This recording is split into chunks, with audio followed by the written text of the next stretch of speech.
The transcript of the blistering telephone confrontation between the Prime Minister and the American President has been leaked to the Washington Post. It reveals an angry Donald Trump railing against a deal to take up to 1,200 refugees from Australia's offshore detention centres. Malcolm Turnbull has been criticised for his lack of empathy for the refugees, and both Labor and the Greens are now calling on him to release details of the deal. But the Prime Minister says the revelations show he stands up for Australia. Political editor Chris Ullman.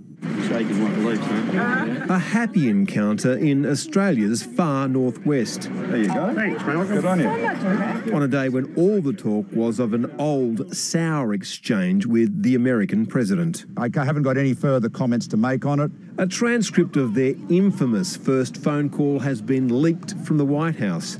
It shows the Prime Minister began by noting the two were both businessmen and then got straight to the business of an Obama-era refugee resettlement deal, saying, "This is a very big issue for us, and it was a big issue for a clearly peeved president. This is going to kill me. I'm the world's greatest person that does not want to let people into the country, and now I'm agreeing to take 2,000 people, and I agree I can vet them, but that puts me in a bad position. Every individual is subject to your vetting. You can decide to take 1,000 or 100. It's entirely up to you.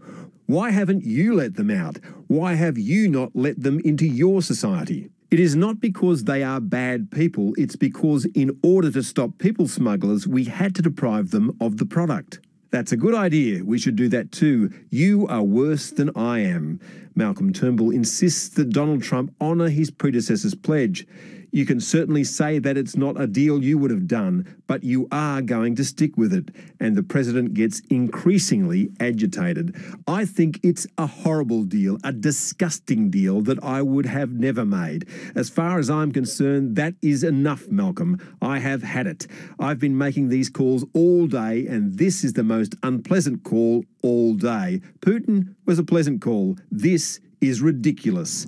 And that was where the call abruptly ended, half an hour earlier than expected. Hey, how are you? The Prime Minister's review of the call was that he stood his ground. I think Australians can see that I stand up for them. And he got what he wanted. I want to thank President Trump for honouring the deal. But the transcript reveals the detainees would be swapped for a small group of Central Americans. We've got a very clear lie told to the Australian people. We help the Americans, they help us. And Labor is calling for the agreement to be released. We know he has said to the President of the United States it could be 1,000 people, 100 people, or none at all.